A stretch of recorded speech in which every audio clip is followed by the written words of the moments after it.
Yo, what's up, y'all? Today we're talking about my love of Blizzard. As you may or may not know, BlizzCon was this past weekend, and it really ignited or reignited my love of Blizzard.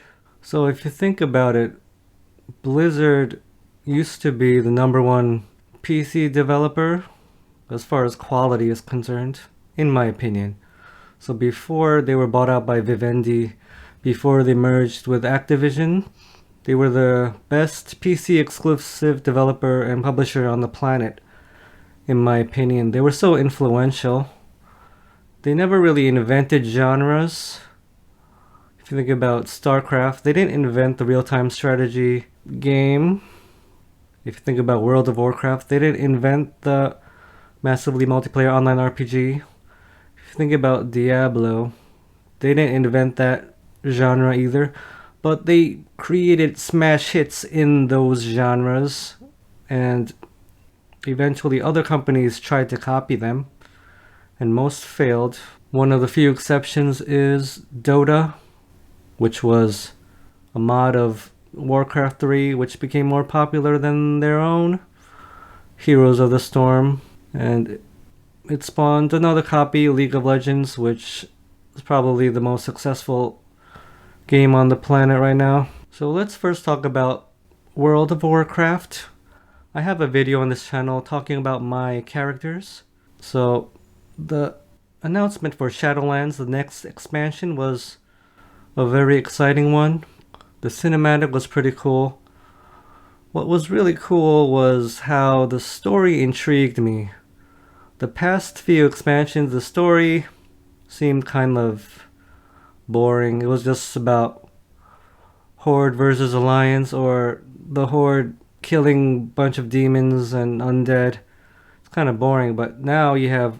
I won't spoil anything if you haven't watched the trailer yet, but it was really cool.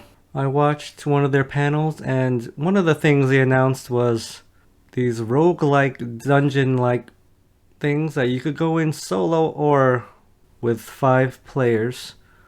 So if you didn't know, I'm a solo player. I haven't played with other players in a long time because I just had bad experiences, and it just feels like a gamble whether you get a good experience or a bad experience, and I just want to play the game and have fun and not have to worry about group dynamics and dealing with mean people. So being able to do something other than world quests is gonna be really fun. They didn't announce any new playable races or classes, but that's okay. I think having a focus on gameplay, improving the gameplay, making things more customizable, more replayable, less grindy, which is all things they talked about, I think that's a better priority than making a new race or class just because. There were new cosmetic options for every race. They only showed like 3 races. One of the things they showed was new cosmetic options for the human race, including African and Asian faces, which was pretty cool. I might actually make a human alt because of this. Now for Overwatch 2. I have actually never played Overwatch 2 in my life. It doesn't appeal to me. Feels like The Incredibles or Pixar level campiness. I don't like how campy it is and how American it feels. Like American comics. I don't like that. But I do respect the game. I understand why people would like it.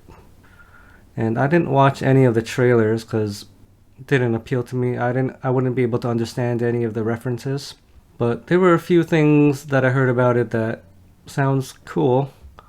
They said that Overwatch 2 and Overwatch 1 players can play competitive multiplayer together. And that really is awesome. I think if Nintendo was able to, they should have done that with Splatoon 1 and Splatoon 2.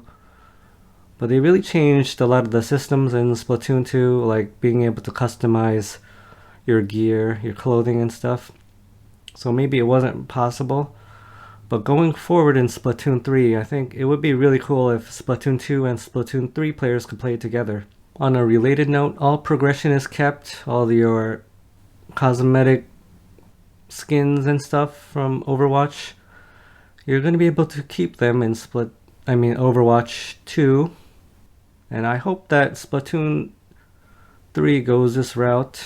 I admit, when I first played Splatoon 2 and I looked at the stores and all the clothes and stuff, I was very depressed that I had to buy the same clothes again that I saw in Splatoon 1. Of course, the abilities on it were different, but there's so many repeats from Splatoon 1 that it really bothered me.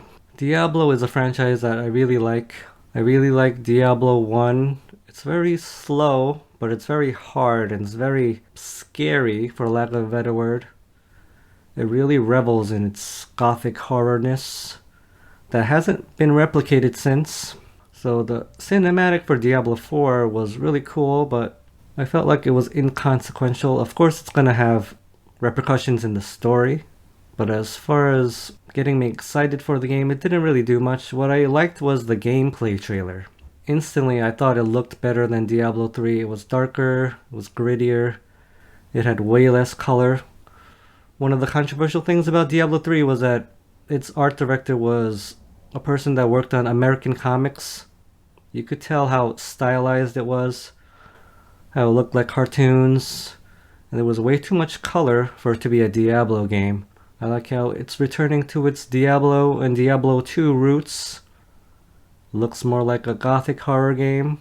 They introduced the 3 classes that are returning: the Barbarian, Druid, and Sorceress. I was really glad about the Sorceress because the Sorceress was the first character I made in Diablo 2. I called her Eris. I gotta say that this BlizzCon finally got me to start playing games again. I got a new game time token for 30 days in World of Warcraft. I played all day yesterday, and I re-downloaded Diablo 3 yesterday as well. I was surprised to see I had already played 180 hours on my Demon Hunter, and I really decked her out and made her look cool in her transmog or whatever you call it in Diablo 3. I don't know if I'll continue playing these games, but at least I didn't spend any money on them. Well, thank you for joining me on another video. Have a great day.